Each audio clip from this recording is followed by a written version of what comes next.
Cette semaine, c'est un véritable ouragan qui a soufflé au Vatican. Le synode des évêques est en pleine activité. Un dicaster a été créé pour la nouvelle évangélisation et les pèlerins envahissent Rome pour la canonisation dimanche de 6 nouveaux saints. Nous en parlons dans Chronique du Vatican aujourd'hui.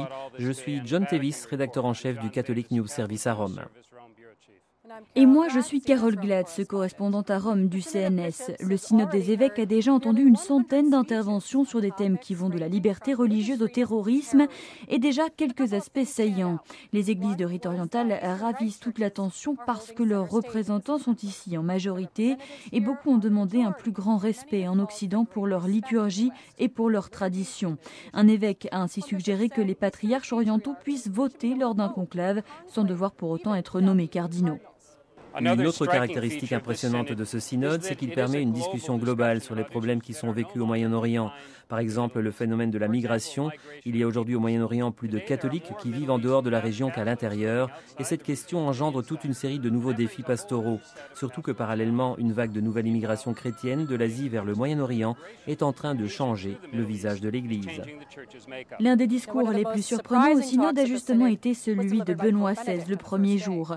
Le pape a proposé une réflexion sur les Écritures en qualifiant la persistance des faux dieux comme le plus grand problème du monde actuel. Et il a cité 4 exemples, le terrorisme au nom de la religion, les intérêts économiques puissants mais anonymes, les drogues et aussi l'opinion publique qui refuse des valeurs traditionnelles comme la chasteté. Et il a précisé qu'à l'instar de l'époque biblique, ces faux dieux exerçaient une sorte d'attraction au jour d'aujourd'hui. La préoccupation du pape s'est révélée également dans la création du Conseil pontifical pour la promotion de la nouvelle évangélisation qu'il a voulu pour mettre un frein à la déchristianisation de pays qui ont été évangélisés il y a pas mal de siècles. Le pape pense en premier lieu à l'Europe et à l'Amérique du Nord et du Sud. Une tâche spécifique que le pape a confiée à ce dicaster est la promotion de l'usage du catéchisme de l'Église catholique. On a bien l'impression que le pape ne considère pas cela comme un défi de l'Église contre le monde, mais plutôt comme un rétablissement du sens de l'identité et de la mission de l'Église. Lors d'une conférence de presse au Vatican, le président de ce nouveau conseil pontifical, l'archevêque Rino Fisichella, a déclaré que son dicaster ne possède pas une formule abstraite pour la nouvelle évangélisation. Et il a ajouté qu'il faut prendre en compte les situations locales. En Europe occidentale, par exemple, le grand problème, c'est l'indifférence, alors qu'en Amérique latine, c'est la popularité croissante des sectes religieuses. Il a souligné par ailleurs que le but de toute évangélisation, ancienne ou nouvelle, c'est guider les personnes vers une rencontre personnelle avec Jésus. Voilà donc pour l'essentiel ce que le pape continue de répéter.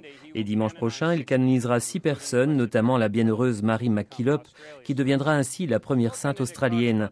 Benoît XVI parle beaucoup des saints et il précise souvent que pour beaucoup d'entre eux, la vie n'était pas une destination abstraite, mais bien le résultat d'une conversion personnelle. Comme il a déclaré aux jeunes à Londres le mois dernier, la sainteté est le chemin vers la vraie joie.